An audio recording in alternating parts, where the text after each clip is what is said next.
Hi team, I hope that you guys are doing well. I wanted to make a little video just to talk to you guys about what you're going to be doing for your final. So for those of you who didn't show up to the Zoom, or if you were in the Zoom and you're just kind of maybe daydreaming and looking out your window while I was explaining this, or maybe you thought to yourself, I'm going to be able to figure that out on my own later.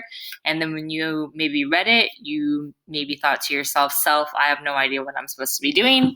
So I just wanted to re-explain what you guys are going to be doing for this part of your final, and then also answer or anticipate some of the questions that you might have in response to this assignment as well. So like I said in the Zoom on Thursday, we wanted to make an assignment that's going to be similar to the type of writing that you guys are going to be doing when you go to college. And there's going to be a lot more choice for what you're able to do when you go to college. I know that IB offers a lot of different choice in what's taught and also how you can respond to different ideas or different texts. And so we wanted to embrace that, but then we also wanted to take it a little bit further to allow you guys to be able to pursue maybe some of the curiosities that you had on your own.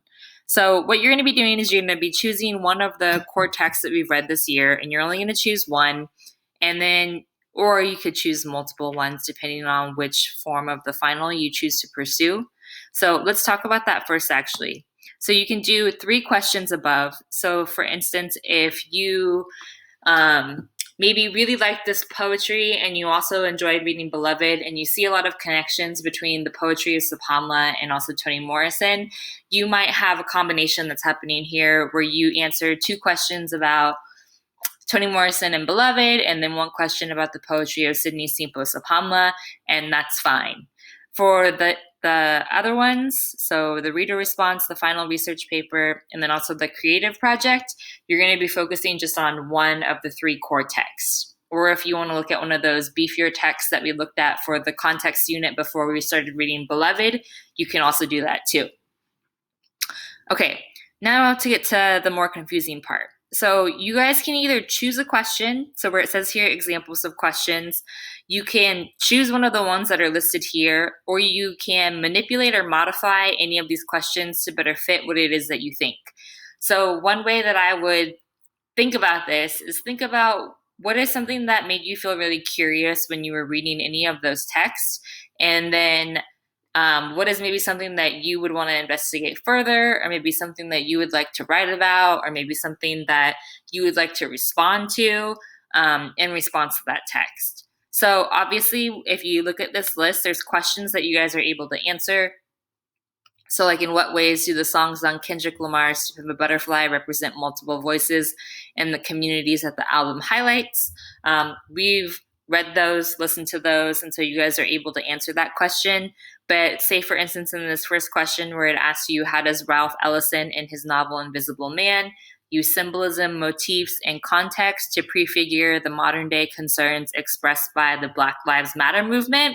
So that one's a little bit more complex, or actually they both could potentially need you to do some sort of outside research in order to support your stance or your argument.